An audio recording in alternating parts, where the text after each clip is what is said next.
গ্রামের ডাক্তার নাসির উদ্দিন ছিলেন খুবই সৎ ও পরিশ্রমী মানুষ। শহরের বড় হাসপাতালে কাজ করার সুযোগ থাকলেও তিনি গ্রামেই থেকে গিয়েছিলেন, কারণ গ্রামের অসহায় মানুষগুলো চিকিৎসার অভাবে কষ্ট পেত। প্রতিদিন ভোরে তিনি সাইকেলে চড়ে রোগীর বাড়ি বাড়ি যেতেন। অনেক সময় গরিব কৃষকরা টাকা দিতে পারত না।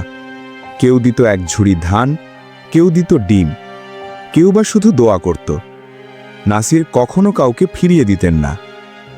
একদিন ভীষণ বন্যা হলো। নদীর পাড় ভেঙে চারদিকে জল ছড়িয়ে গেল। গ্রামের অনেক মানুষ অসুস্থ হয়ে পড়ল।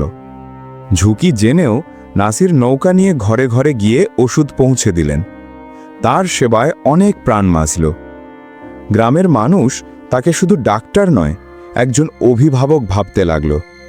নাসির বুঝলেন, শুধু ওষুধ নয়, ভালোবাসা ও সহানুভূতি একজন প্রকৃত চিকিৎসকের শক্তি।